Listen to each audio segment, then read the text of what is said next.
Hello everyone, welcome into this week's My Weekly CBS Fix. This video is dedicated to Ilan Nishmas, Yisrael Amichai ben Sarah and Yosef. In this week's Parshas Raje, the Torah tells us, Lo sevasha gedi b'chalev imo, it is forbidden to cook a goat in its mother's milk. And from here, the prohibition in general about mixing milk and meat, eating milk and meat together, cooking milk and meat together, deriving any benefit from it is, and this, it actually says this verse 3 times to teach it. So the question is, I want to share with you is, what is it about milk and meat together that is prohibited? Why possibly is this maybe a reason for this dietary law? As with many of the dietary laws, Hashem didn't give us the reason for it.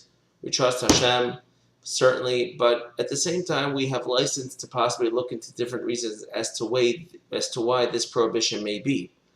And so I put some thought into it. It's my own thought. I don't take it with a grain of salt, maybe. But the prohibition is based on what exactly it is that milk and meat stand for. Milk is a life essential. When a child is born, milk as we get older, vitamin D, it's full of health and nutrition. Whereas meat, on the other hand, is kind of the epitome of luxury. It's a luxurious moment. People feel that they want to celebrate, or they go out to a fancy restaurant, they'll have meat. As a matter of fact, on the holidays, it's a mitzvah to have meat because that bespeaks of a higher level of happiness, so you show that you're celebrating. So if you have milk, which is basic, and you have luxury, so Hashem doesn't necessarily want us to mix the two together. Why not?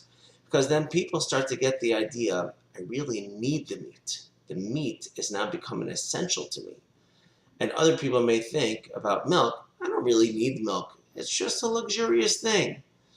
And of course, it's not only when it comes to food, this concept. This comes to our general, what we try to convince ourselves that we need something or we don't really need something. And Hashem wants everything to remain in its proper place. Know what's the basics, and know what's the extras. And if you start to cross the two, then in your mind, they can become essential or unimportant. And so therefore, when we're looking at milk and meat, don't look at the physical makeup of what's there right in front of you. It's milk, it's meat. So I don't understand what's wrong with putting the two together. It tastes good. But what we should look at is, what does milk represent and what the meat represents? And that Hashem does not want us to cross the two together.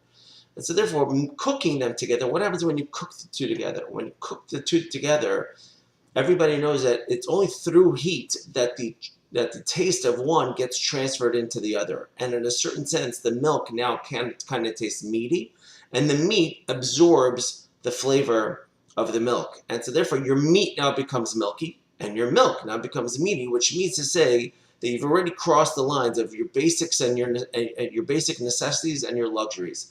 And Hashem does not want us to do that. He wants us to know that, what do I need? I need this. Why? Because once you start crawling into an area, I also need meat, you're telling yourself, I need luxuries, and then you have you're on an endless pursuit of all these important, necessary luxuries, and they're not necessary at all. And it distracts you, it takes away your time, and it also makes you not happy.